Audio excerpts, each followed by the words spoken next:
Sa balkonahin nila Maria Clara at Crisostomo Ibarra.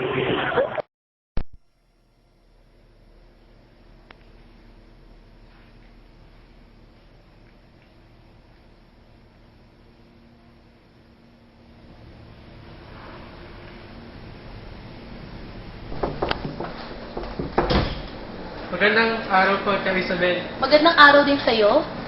Nandiyan po ba si Maria Clara? O sige, Iho, maupo ka muna, tatawagin ko lang siya. Salamat po.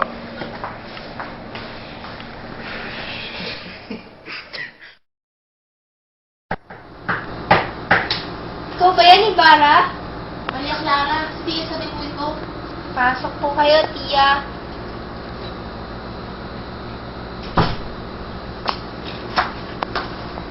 Iha, nariyan si Crisostomo. Maghihintay mo ba siya? Nasa balkonahe siya. Ay, hindi ba, Tia?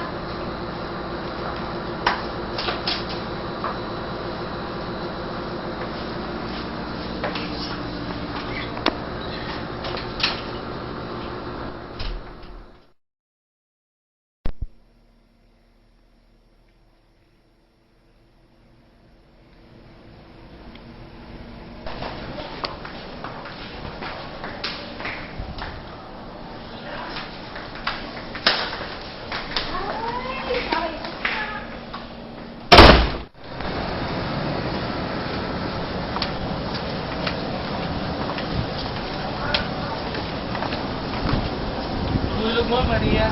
Salamat, Crisostomo. Di pa rin kumukupas ang iyong kagandahan. Parang ulap lang. Hindi rin kumukupas ang iyong galak, babae, Crisostomo. Tuwagan mo na lang akong Ibarra. Nakarating ka lang ng Europa, umamis lang yung mga salita. Marahil, maraming magagandang babae ang nahulog sa pagbobola mo. Hindi mo ba alam? Isa ko sa mga mapapalad ngayon. Mapalad? Bakit? Dahil sa mga babae mo? Dahil pinagpa siya ng ating mga magulang na ikasal ako sa isang pinakamagandang babae na ngayon ay nasa aking harapan. Jesus, binola pa ako. Mahal ko, higit akong nanguya, Maria. Masikit akong nangulila, Crisostomo. Pagtawarin mo ako, aking mahal ko, ako ay magpapaalam. Kailangan mo po bumalik sa San Diego dahil bukas ay araw ng mga patay. Hanggang sa muli, mahal ko. Teka lang, Ibarra. Ialay mo ito sa iyong mga magulang. Salamat, aking mahal. Hanggang sa susunod na kabanata.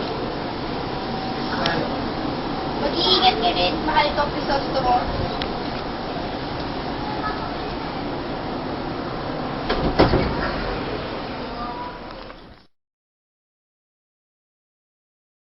Ang pag-init ng ulo ni Padre Damaso kay Ibarra.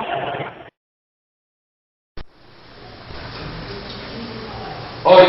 Di kayo pwede magsama hanggat ako'y nabubuhay pa, mga ere kayo.